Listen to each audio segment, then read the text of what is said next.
వేజండ్లపురములోని శ్రీ విశ్వమాత ఆదిపరాశక్తి పీఠాధీశులు భగవాన్ శ్రీ శ్రీ శ్రీ వెంకట కాళీకృష్ణ గురుమహారాజు గారు లోకరీతిని గూర్చి మహత్తరంగా రచించగా శ్రీ గురు ప్రబోధ పద్యరత్నాకరం గ్రంథంలోని 453 పద్యాలలోని 223 పద్యరత్నాలలోని లోకరీతిని తెలియజేస్తున్న 20వ భాగము 141 నుండి 148 పద్యరత్నాలను కూర్పు చేసి ప్రవచిస్తున్నది భగవాన్ శ్రీ శ్రీ శ్రీ వెంకట కాళీకృష్ణ గురుమహారాజు వారి దాసుడు వ్యాఖ్యాన వాచస్పతి బ్రహ్మశ్రీ ప్రభాకర స్వామి, హైదరాబాద్. ముసలితనమునందు అసలు రక్షకులంచు కొడుకు కూతురులను కోరి పెంచ. ముసలితనమునందు అసలు రక్షకులంచు కొడుకు కూతురులను కోరి పెంచ. అంచకాలమందు యమరూపులైయుందురు కాళికాంబ తనయ కనుము కృష్ణ. వృద్ధాప్యంలో తమకి రక్షగా తోడు నీడగా ఉంటారని ఎన్నో ఆశలు పెట్టుకుని కొడుకులని కూతుళ్ళని ఎంతో ప్రేమగా పెంచితే చివరికి వాళ్లే యమదూతల్లాగా మారటం ఎంత బాధాకరం. పూర్వకాలంలో తల్లి, తండ్రి, గురువు, దైవం అనే మర్యాద, భయము, భక్తి, గౌరవము, వారి మాటకు ఎదురు చెప్పకూడదు అనేటటువంటి పద్ధతులు ఉండేవి. అట్లా పిల్లల్ని పెంచుకొచ్చేవాళ్ళు. పిల్లలు కూడా పెద్దవాళ్ల మర్యాదలు పోయే పనులు ఏమీ చేసేవాళ్ళు కాదు. మరి కాలానుగుణ్యంగా మర్యాదలు పోయాయి. ఈ మమ్మీ డాడీ సంస్కృతిలో కొట్టుమిట్టాడుతున్నాం. గురువు గారు సంస్కృతికి దూరం అయ్యాం, ఆచార్య సంస్కృతికి దూరం అయ్యాం, సార్ సార్ సార్ సంస్కృతిలోకి వెళ్ళాం, సతికిలపడ్డాం. కనుక ఇప్పుడు అవసరాలు మిగిలాయి. పెద్దవాళ్ళు ఎవరైనా తమ వంశం వృద్ధి అవ్వాలని, పిల్లలు తమని ముసలి వయసులో ఆదరించాలని వారి చేతుల మీదుగా పోవటం కాదు, పిల్లల చేతల వల్ల పోవటం జరుగుతోంది. పెద్దవాళ్ళకి ముసలితనంలో అండగా ఆసరాగా ఉంటారని పిల్లల్ని ఎంతో గారాబంగా అల్లారుముద్దుగా పెంచుతారు. పిల్లలు స్వయంగా తింటం నేర్చుకోకుండా పెద్దవాళ్లే వాళ్ల నోటికి ముద్దల్నందించేవాళ్ళు. అసలు సంతానం అంటే అదే కదా. ఆత్మావై పుత్రనామపి అని చెబుతారు. ఆత్మ యొక్క స్వరూపమే బిడ్డలు, కొడుకులు కానివ్వండి, కూతుళ్ళు కానివ్వండి.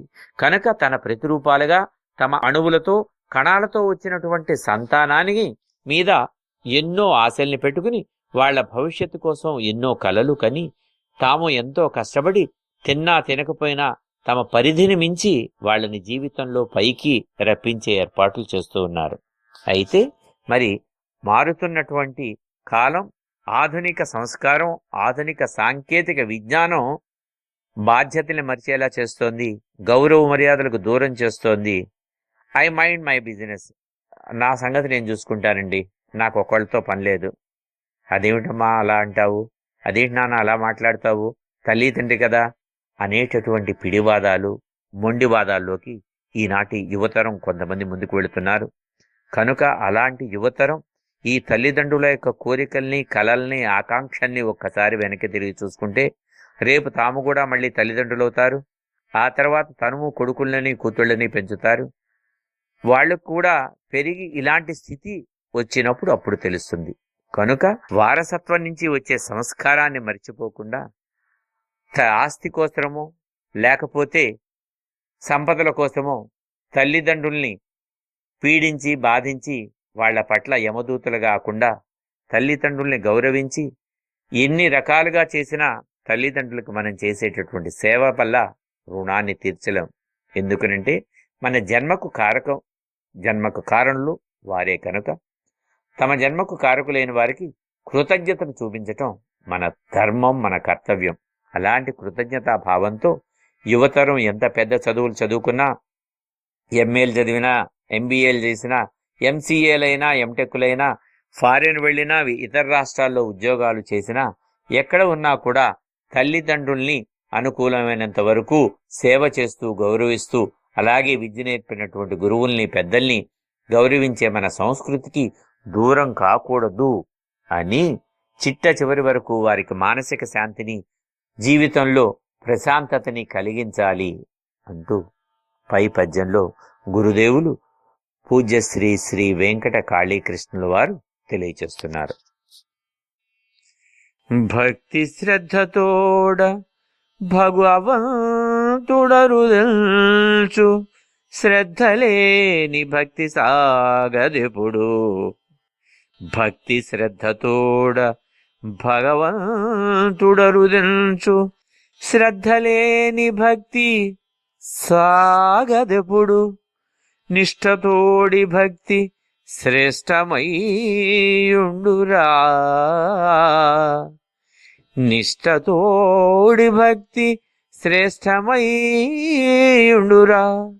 కాళికాంబ తనయ కనుము కృష్ణ. భక్తి శ్రద్ధలు ఉన్నప్పుడు మాత్రమే భగవంతుడు దర్శనమిస్తాడు. శ్రద్ధ లేని భక్తి ఎక్కడ మొదలెడితే అక్కడే ఉంటుంది, ముందుకు సాగదు. నిష్ఠతో కూడి ఉన్న భక్తి మాత్రమే ఉత్తమంగా ప్రకాశిస్తుంది. ఏ రంగంలోనైనా చేసే పనిపై శ్రద్ధ ఉంటే ఉన్నత ఫలితాలు వస్తాయి. మనిషి జీవితం ఆధ్యాత్మికంగా ముందుకు సాగాలన్నా భక్తి శ్రద్ధలు ఎంతో అవసరం. భక్తి దాదాపు అందరికీ ఉంటుంది, కానీ ఆచరణలోనే లోపాలుంటాయి. భక్తి అంటే తెలిసిన వాళ్ళకి నమస్కారం పెట్టడం కాదు. కొందరు దేవాలయానికి వచ్చే వరకు అక్కడ ఏమేం చేయించాలి, ఏ ఏ పూజలు కావాలి అని ఆలోచిస్తూ ఉంటారు.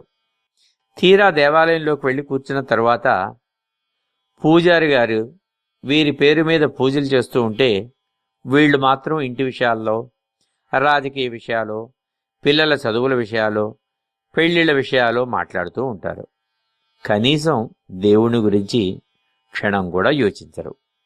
పూజారి పూజ చేస్తున్నాడు కదా, దానికి కావలసినవి అన్నీ ఇచ్చాం కదా, ఇంకేం కావాలి అనుకుంటారు. మళ్ళా దేవాలయం బయటికి వచ్చాక పూజారి పూజ బాగా చేశాడని పొగడుతుంటారు. ఇలాంటిది భక్తి కాదు, ఏదో మొక్కుబడిగా చేసే తంతు మాత్రమే. అది కూడా పూజ చేయించకపోతే దేవుడికి కోపం వస్తుందేమోననే భయం మాత్రమే. భక్తితో చేసే పూజలు మాత్రం కాదు. భక్తి ఉన్నప్పుడు దాన్ని శ్రద్ధతో ఆచరించాలి. దేవుణ్ణి మనసులోనే పూజించుకునే భావాన్ని పొందాలి. లేకపోతే లౌకిక ప్రపంచానికి అవతల దేవుడుంటాడు, యువతల భక్తుడుంటాడు. ఎక్కడో ఉండే కనిపించని దేవుని కోసం గుళ్ళు గోపురాలు తిరగాలి. ఒంటెద్దు బండిలో కూర్చుని ఎద్దును అదిలిస్తూ ఉంటేనే బండి ముందుకెళ్తుంది. అదిలించడం మానేస్తే ఎద్దు ఆగిపోతుంది, బండి ఆగిపోతుంది. అలాగే భక్తి అనే బండిని మనసుతో ముడిపెట్టి ముందుకు సాగించాలి. అప్పుడే లౌకిక ప్రపంచానికి ఆవలున్న దేవుణ్ణి చేరి దర్శించుకునే భాగ్యం కలుగుతుంది. ఎవరు ఎన్ని విధాలైన భక్తి మార్గాలను అనుసరించిన శ్రద్ధతోనే భక్తిలో గమ్యస్థానమైన దైవ సాక్షాత్కారం పొందగలుగుతారు. అంతేగాని నేను 25 సంవత్సరాల నుంచి దేవుణ్ణి పూజిస్తున్నాను, నాకు దైవ దర్శనం కాలేదు అంటే అందులో శ్రద్ధ లోపించిందని అర్థం చేసుకోవాలి. అత్యంత పిన్న వయస్కులు కూడా తమ భక్తి వల్ల దైవ సాక్షాత్కారాన్ని పొందినట్టు తెలుస్తుంది. మరి ధ్రువుడు, భక్త ప్రహ్లాద వీళ్ళందరూ ఎంత చిన్న వయసులో శ్రీమన్నారాయణ దర్శనం పొందారో మనందరికీ తెలుసు. అలాగే ఈ గురు ప్రబోధ రత్నాకర ఆనికి రూపశిల్పి, జ్ఞానశిల్పి అయిన పూజ్య శ్రీ శ్రీ వెంకట కాళీకృష్ణుల వారు కూడా 12వ సంవత్సరం నుండి 13 ప్రారంభం అయ్యే రోజున అవుతూ ఉండగా అమ్మ వరకాళి అనుగ్రహాన్ని పొంది, ఆ తల్లి సాకార దర్శనం పొంది, ఆ తరువాత అదే మార్గంలో చరిస్తూ అనేక సిద్ధుల్ని పొంది సిద్ధగురువుగా ఈనాడు కొన్ని వేల మందిని తీర్చిదిద్దుతున్నారు, వారికి ఆశాజ్యోతిగా ఉన్నారు అంటే మరి అతి పిన్న వయసులో కలిగినటువంటి శక్తే కదా. అందువల్ల నిశ్చలమైన బుద్ధితో, నిష్కల్మషమైన మనసుతో భగవంతుడిని పూజిస్తే ఆయన తప్పకొస్తాడు. భక్తి, శ్రద్ధ, నిష్ఠలతో చేసిన పూజలు మాత్రమే శ్రేష్టమై నిలుస్తాయని భగవాన్ శ్రీ శ్రీ వెంకట కాళీకృష్ణ గురు మహారాజ్ వారు పై పద్యంలో తెలియచేశారు. సంఘ సేవకులము సంస్కర్తలమటంచు పలుకుచుందురుగాని పనులు సున్నా.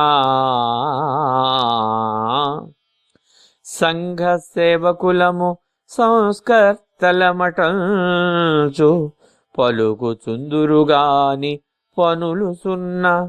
పలుకులందు కాదు పని చేసి చూపరా. పలుకులందు కాదు పని చేసి చూపరా. కాళికాంబతనయ కనుము కృష్ణ. కొంతమంది తాము సమాజానికి సేవ చేస్తున్నామని, సంఘాన్ని సంస్కరిస్తామని ఏవో చెప్తూ ఉంటారే గాని ఏ పని చేయరు. సమాజ సేవ అయినా మాటలలో కంటే చేతల్లో చూపించటం మంచిది. ఏ చదువు, ఏ ఉద్యోగం, ఏ ఆదాయం లేని వాళ్ళు చాలామంది ఈ రోజుల్లో స్వయం ఉపాధి మార్గంగా ప్రజాసేవ, సంఘసేవ అంటూ బయలుదేరుతున్నారు. సమాజ సేవ చేస్తున్నామని చెప్పుకోవటం పెద్ద హోదాగా మారింది. సమాజ సేవ చేస్తున్నాం అనగానే ప్రతివారు ఎంతో కొంత ఉదార బుద్ధిని ప్రదర్శిస్తారు. ఎక్కడో ఏదో ఒక ప్రకృతి బీభత్సాన్ని ఆసరా చేసుకుని భూకంప బాధితుల కోసమని, తుఫాను బాధితుల సహాయార్థమని వరదలు వచ్చి ఊళ్లకు ఊళ్ళు కొట్టుకుపోయాయి, అక్కడ మళ్ళా కొత్త ఇళ్లు కట్టిస్తున్నామని జనానికి ఏవో మాటలు చెప్పి దండిగా డబ్బులు వసూలు చేస్తారు. ప్రకృతి బీభత్సాలు జరుగుతున్న మాటలు వాస్తవమే కనుక ప్రతివారు ఎంతో కొంత సహాయం చేస్తారు. ఈ విధంగా రకరకాల పేర్లు ఉపయోగించుకుని వాటి సహాయార్థం అంటూ ప్రజల దగ్గర నుంచి సొమ్ములు వసూలు చేస్తారు. సంఘసేవ అంటే అర్థం తెలియని వయసు వాళ్ళు కూడా ఆ పేరు చెప్పుకుని ధనాన్ని వసూలు చేయటం విచిత్రం. ఇలా సొమ్ము వసూలు చేసి ఆ సొమ్ముతో వాళ్ళు ఏమి చేస్తున్నారు అనేది ఎవరికీ తెలీదు. ఇలాంటి వ్యవహారాలపై నిఘా ఏదీ ఉండదు. ఆ విధంగా వసూలు చేసిన సొమ్ము తమ సొంత ఖాతాల్లో వేసుకుని దర్జాగా బతికేవారే ఎక్కువగా ఉన్నారు. వసూలు చేసిన సొమ్ములో కొంత భాగమైన సమాజ సేవకు ఉపయోగించరు.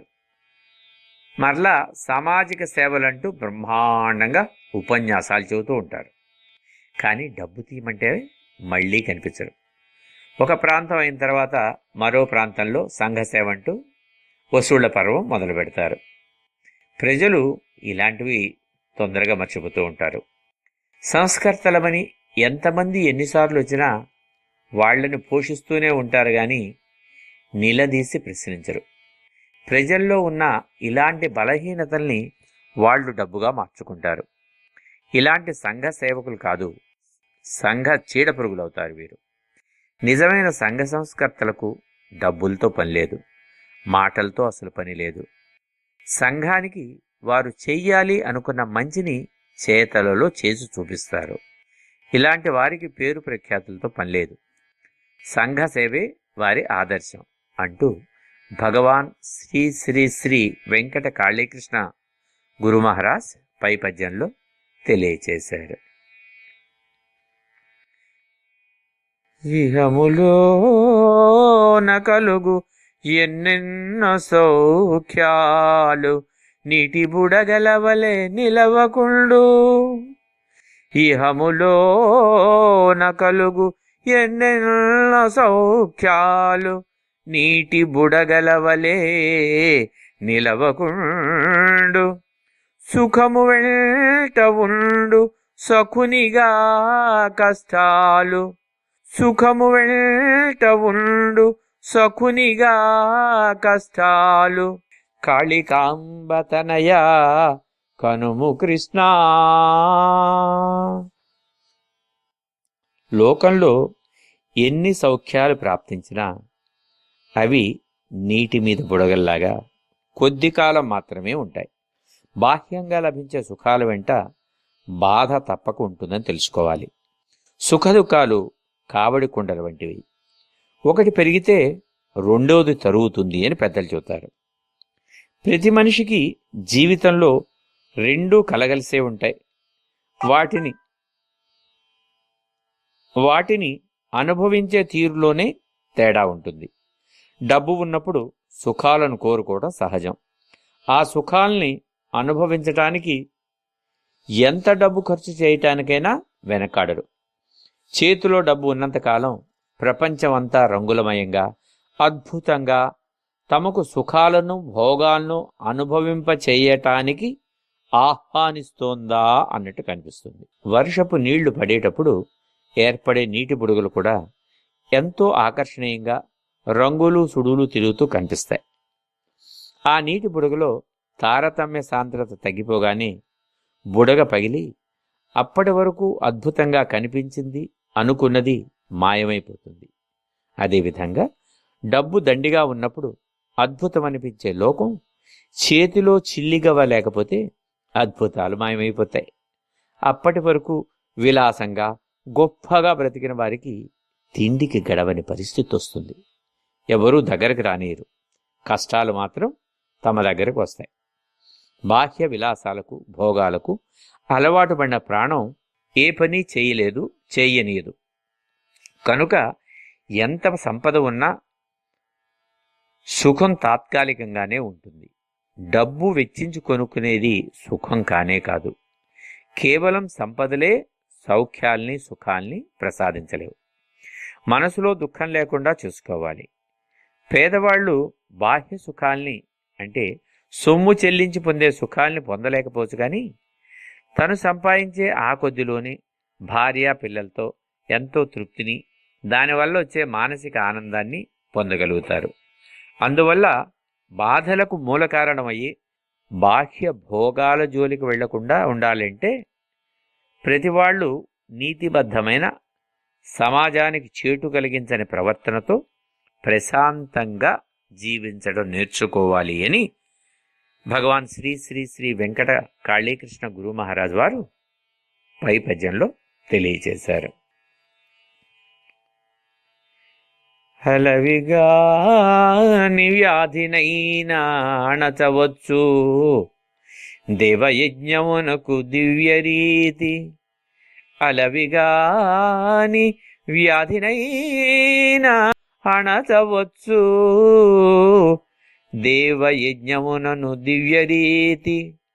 కోర్కెలెల్లదీరు కోరి యజ్ఞము చేయ, కోర్కెలెల్లదీరు కోరి యజ్ఞము చేయ, కాళికాంబతనయ కనుము కృష్ణ.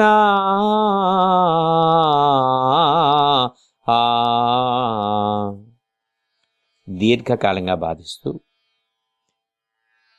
నివారణకు సాధ్యం కాని వ్యాధులనైనా దేవ సంబంధమైన యజ్ఞాలను ఆచరించి తగ్గించవచ్చు.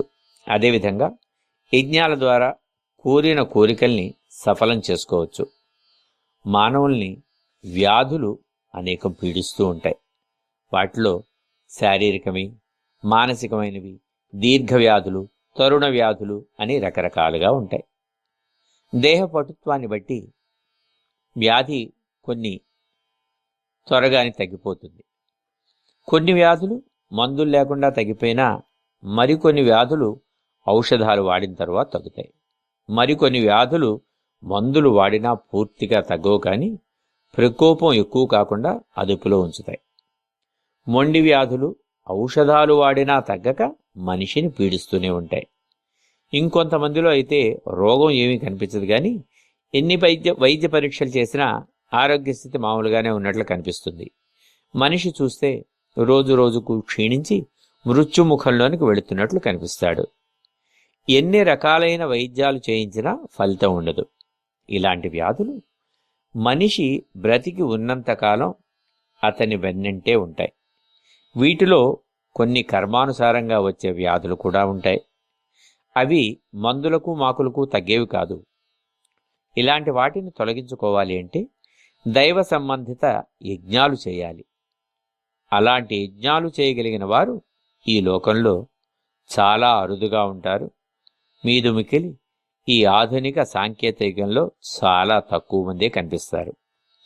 మానవ దేహంలో ప్రతి అవయవానికి, ప్రతి అంతర్భాగానికి ఒక అధిదేవత ఉంటుంది. ఆ సంబంధిత భాగానికి సంబంధించిన అధిదేవత అనుగ్రహంతో లేనప్పుడు, ఆగ్రహంగా ఉన్నప్పుడు ఆయా భాగాలకి లేదా అవయవాలకి సంబంధించిన వ్యాధి వస్తుందనేది శాస్త్రాల్లో ఉన్నట్టు చెప్పబడుతోంది. అప్పుడు యజ్ఞం ద్వారా ఆ అధిదేవతను తృప్తిపరిస్తే ఆ వ్యాధి నిర్మూలించబడుతుంది. ఈ ప్రక్రియ చేయటం చెప్పినంత సులభం కాదు.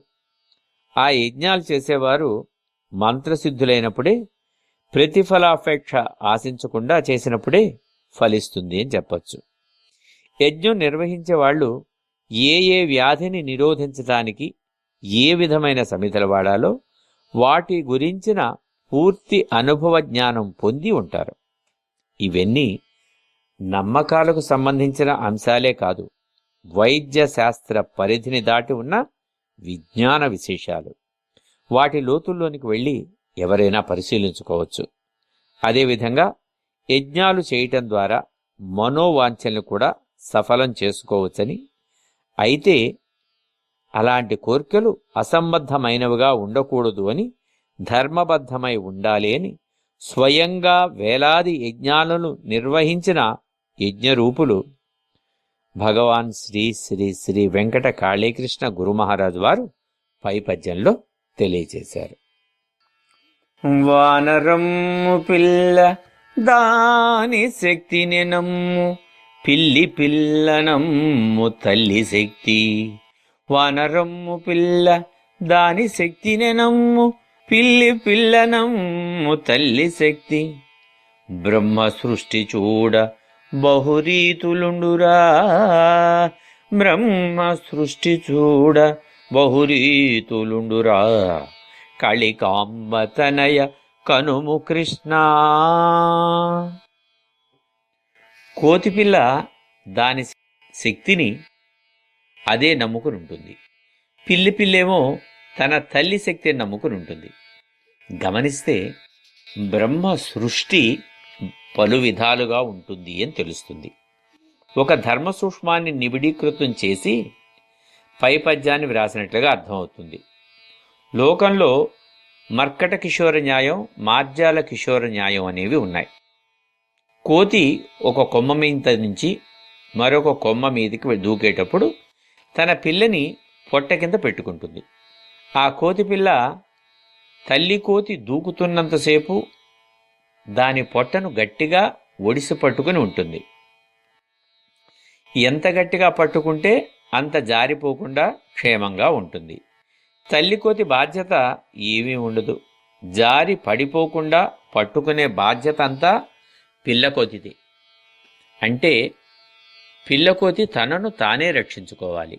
అయితే పిల్లి విషయంలో ఈ క్రియ వేరే విధంగా ఉంటుంది.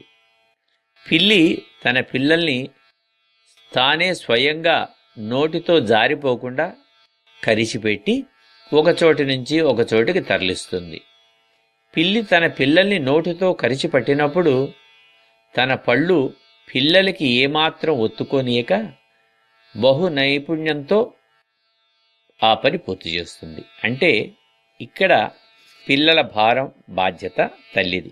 మానవుడిగా పుట్టిన తర్వాత దైవశక్తి తోడు ఉండటం లేదా దైవానుగ్రహం ఎంతో అవసరం. స్వయం కృషితో పైకి వచ్చినా, ఎవరి కాళ్ల మీద వాళ్ళు నిలబడగలిగినా పూర్తి బాధ్యత నెత్తిన వేసుకోవటం వల్ల ఒక్కోసారి వికటిస్తుంది. అది అనర్థాలకు దారితీస్తుంది. ఇందులో వేరెవరి బాధ్యత, ప్రమేయం ఉండదు. మర్కట కిషోర్ న్యాయం చెప్పేది అది. పిల్లకోతి గట్టిగా పట్టుకోలేక తల్లికోతి ఎగిరేటప్పుడు మధ్యలో జారి పడిపోయినా బాధ్యత తల్లి కోతికి ఏమీ ఉండదు. దాని కర్మ ఆ పిల్లకోతి అనుభవిస్తుంది. కానీ పిల్లి విషయానికి వస్తే బాధ్యత అంతా తల్లిదే. పిల్లల్ని తనే పట్టుకుంటుంది. జారిపోకుండా జాగ్రత్తగా పిల్లలను తరలించే బాధ్యత తీసుకుంటుంది. తనను నమ్ముకుని ఉన్నవారిని కూడా దైవం స్వయంగా ఇలాగే పట్టుకుని నడిపిస్తూ ఉంటాడు. తప్పటడుగులు పడినా పడిపోకుండా నిలబెట్టే బాధ్యత భక్తుని తరఫున భగవంతునిది. బ్రహ్మ సృష్టిలో ఇలాంటి భేదాలు ఎన్నో ఉంటాయి. వాటిలోని అంతరార్థాలను గ్రహించగలిగినప్పుడు అద్భుతాలు అర్థమవుతాయి అని భగవాన్ శ్రీ శ్రీ శ్రీ వెంకట కాళీకృష్ణ గురు మహారాజు వారు పై పద్యంలో తెలియచేశారు. ఘనముగాగ నిల్చు కాలమన్నిటికంటే మరలినట్టి క్షణము తిరిగి రాదు. ఘనముగాగ నిల్చు కాలమన్నిటికంటే మరలినట్టి క్షణము తిరిగి రాదు. క్షణము విలువ తెలిసి సాగుట మేలురా. క్షణము విలువ తెలిసి సాగుట మేలురా. కాళికాంబ తనయ కనుము కృష్ణ. కాలం అన్నిటికన్నా విలువైంది. గడిచిపోయిన క్షణం మళ్ళీ తిరిగి రాదు. అందువల్ల ప్రతి క్షణము యొక్క విలువని తెలుసుకుని మెలగటం మంచిది. కాలం విలువను తెలుసుకోలేక ఎంతోమంది తమకు దేవుడిచ్చిన కాలాన్ని వృధా చేస్తూ ఉంటారు. కాలాన్ని వృధా చేయటం అనేది భూమి మీద లభించే నీటిని నదుల ద్వారా వృధాగా సముద్రంలోనికి వదిలివేయటం లాంటిది. సముద్రంలో కలిసిపోయిన నీరు మళ్ళా వెనక్కి తీసుకోవటం ఎలా సాధ్యం కాదు, అదేవిధంగా గడిచిపోయిన కాలాన్ని తిరిగి పొందలేం. చేయవలసిన పనులు కూర్పు చేసుకొని ఏ ఏ సమయాల్లో ఏమేమి చేసుకుంటే సులభంగా ఉంటుందో ఎవరికి వారే నిర్ణయించుకుని ఒక ప్రణాళికలాగా ఆచరించాలి. అందువల్ల చేసే పనులపై మానసిక ఒత్తిడి పడకుండా సులువుగా ఉంటుంది. మనం అప్పుడప్పుడు వింటూ ఉంటాం, తెలిసిన వారికి ప్రమాదం జరిగి ఆసుపత్రికి తీసుకెళ్తే అక్కడి వైద్యులు రోగి బంధువులు మందలిస్తూ రోగిని 1 గంట ముందు తీసుకుని వస్తే బతికేవాడు, ఎందుకింత ఆలస్యం చేశారు అని అంటాం వింటాం. నిజమే, ఆ రోగికి వెళ్ళిపోయిన లేదు గడిచిపోయిన గంట విలువైంది. ఆ క్షణంలో అంటే ఆ గంట ముందుగా వచ్చినట్లయితే అతని ప్రాణం నిలబడేదేమో. అంటే కాలం ప్రాణం కన్నా విలువైనది. ఎక్కడో నేను చదివిన గుర్తు, ఒక పరమభక్తుని ఆయన ఇల్లాలితో పాటుగా బొందితో కైలాసానికి తీసుకువెళ్ళటానికి కైలాసం నుంచి దివ్య రథం వచ్చింది. ఆ భక్తుడు దివ్య రథం ఎక్కి కూర్చున్నాడు. 1 క్షణం ఉండండి, ఇంటి తలుపులు వేసి వస్తాను అని భార్య తలుపులు వేసేందుకు వెళ్ళింది. దాంతో ఆలస్యమైంది. అంతే, ఆమె చూస్తూ ఉండగానే దేవతలు ఆ భక్తుని కైలాసానికి తీసుకువెళ్లారు. ఇది కథ కావచ్చు, సంకేతం కావచ్చు, నిజమూ కావచ్చు. అంటే ఇందులో చాలా అర్థాలు ఉంటాయి. మరి సాక్షాత్తు కైలాసం నుంచి విమానం వచ్చి ఆ జన్మ తరించే సమయం వచ్చినప్పుడు ఇంటి తలుపు వేస్తే ఏమైంది, ఇంటి తలుపు తీస్తే ఏమైంది, ఇంకా నీకేమీ సంబంధం లేదు కదా, అన్నీ తెంచుకుని వెళుతున్నాం కదా, ముచ్యతే ఇహలోక బంధార్ మోక్ష అని చెప్పేది ఇదే కదా. అక్కడే వివేకం అనేది ఉదయించవలసింది, వివేకం అనేది పని చేయవలసింది. ఆ వివేకం 1 క్షణంలోనో 1 పూటలోనో వచ్చేదే కాదు. జన్మాంతరం సాధన చేయగా చేయగా చేయగా ఆ క్షణానికి ఆ ఉత్కృష్టమైనటువంటి భావం, ఉత్కృష్టమైనటువంటి ఆలోచన, ఆ వివేకం కలిగి వచ్చిన అవకాశాన్ని సద్వినియోగం చేసుకోగలుగుతారు. మంచికి చెడుకి ఒక్కొక్కప్పుడు 1 క్షణమే చాలు. మన ముందు ఉన్న సమయమే నిజమైంది, తర్వాత వచ్చే క్షణం ఎలాంటిదో ఎవరూ చెప్పలేరు. కనుక ఉన్న సమయాన్ని ఉన్నట్లుగా ఉపయోగించుకోవాలి. పోయిన క్షణం తిరిగి రాదు. క్షణం మార్పుతో ఎన్నో అద్భుతాలు, ఎన్నో ఘోరాలు జరగచ్చు. కాలంలో ప్రతి క్షణం విలువైంది. కాలచక్రంలో అలాగే నిర్ణయింపబడి ఉంటుంది. కాలంలో పనికిరాని లక్షణాలు, పనికిరాని క్షణాలు అంటూ ఏమీ ఉండవు. కాలం అంతా విలువైంది. దాన్ని సద్వినియోగపరుచుకోవటమే మానవునికి తెలివికి నిదర్శనం అంటూ గురుదేవులు పూజ్య శ్రీ శ్రీ శ్రీ వెంకట కాళీకృష్ణ వారు పై పద్యంలో తెలియచేస్తున్నారు.